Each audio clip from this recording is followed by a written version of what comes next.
Yeah, g'day lads, comrades. I just wanted to start by telling you the story of what happened to us. On the 22nd of January this year, our daughter Taylor was admitted to hospital, 13 years old and one of 5 kids that we got, second eldest.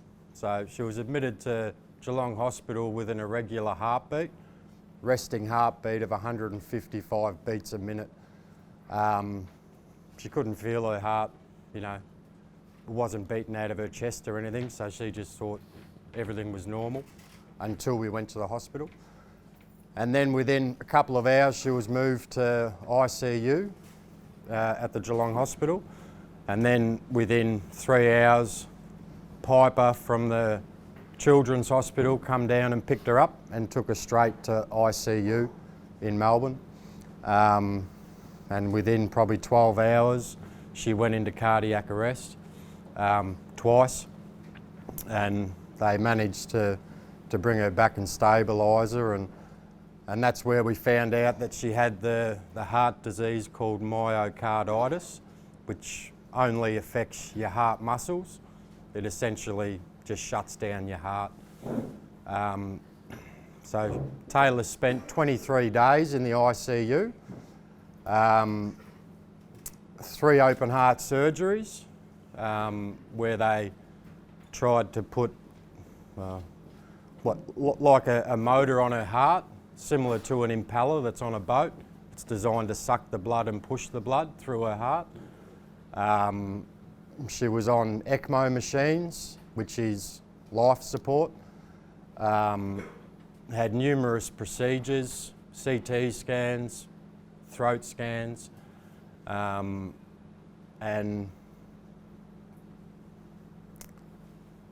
on the 15th of Feb, she passed away.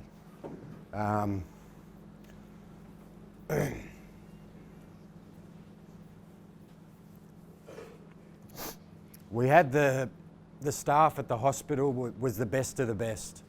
The nurses, the surgeons, we had 2 of the best surgeons in the world, actually arguing over who's going to operate on Taylor. So we were in the best hands, and I can't thank the staff enough, because the room that Taylor was in cost $58,000 a day to run, with all the machines and doctors and stuff, and we didn't have to pay a red cent.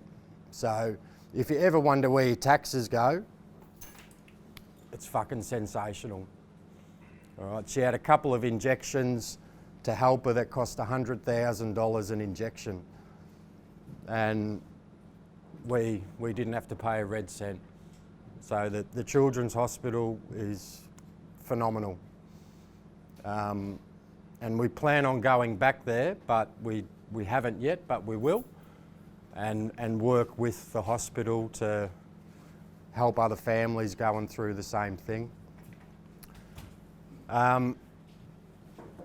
So it's been a fucking terrible few months, and it still is, but Paula and I wanted to turn a fucking very ordinary situation into something positive and keep Taylor's memory moving on. So we started, it's taken us 3.5 months, but we've started the Team Taylor Foundation.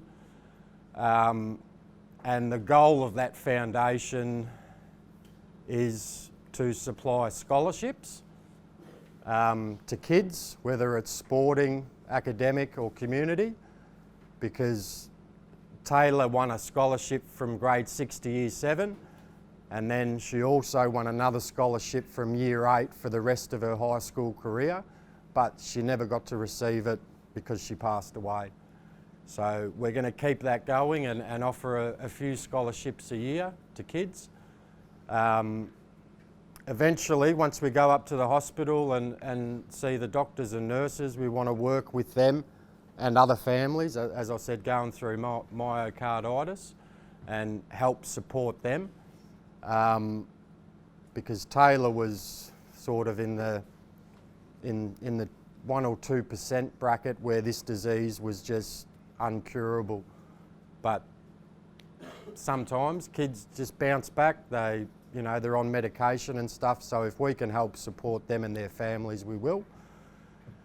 And the big one that we're aiming for, whether it takes years, it's irrelevant because we signed up for 99 years for the foundation.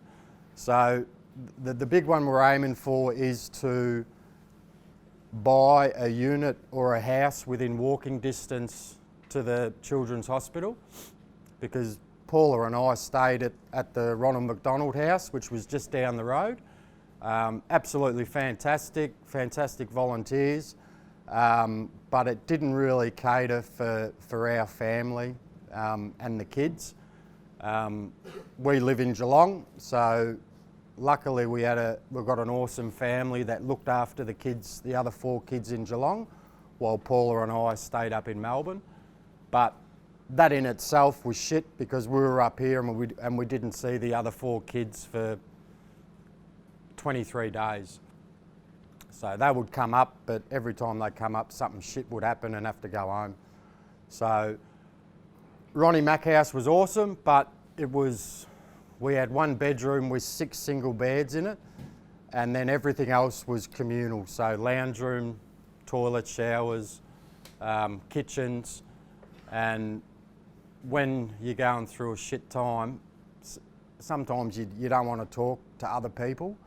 And there were some stages there where there were 30, 40 people in the house. And you just want to be with your family, and so you can either sit there or do whatever you want to do. You just don't want to have to talk to people. So if we can supply a unit or house and fully fit it out, fully run it, so that people, whether it's from South Australia, Western Australia, anything heart related comes to Melbourne.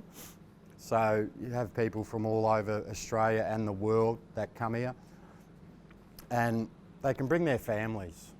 That they can move as a family and not have to worry about rent, bills, food, anything like that. We'll supply everything. So that's our main aim, and if we can tick that box, that's fucking awesome. So what we're doing, just to get the ball rolling and get some money into the fund, we're doing the jumpers and the beanies, high vis or black, grey, black and pink beanies, $50 a jumper, $10 a beanie, and that profits from that go straight into the foundation. All right. We do have t-shirts which Lisa and Tina have got on, but they're on back order through the union, so maybe wait till summertime and we'll load up on them and get them happening. And yeah, the support has been awesome from everyone, buying jumpers. It sort of started when Lisa and Teen went up about a couple of weeks ago to the national conference, and something that we never expected. It's gone gangbusters, and it's awesome. And the support from everyone's been great. So if you want a beanie or a jumper, hang around and you can buy one. We've got FPOS, all that type of stuff, so makes it a bit easier. And yeah, thanks for having us and appreciate your support.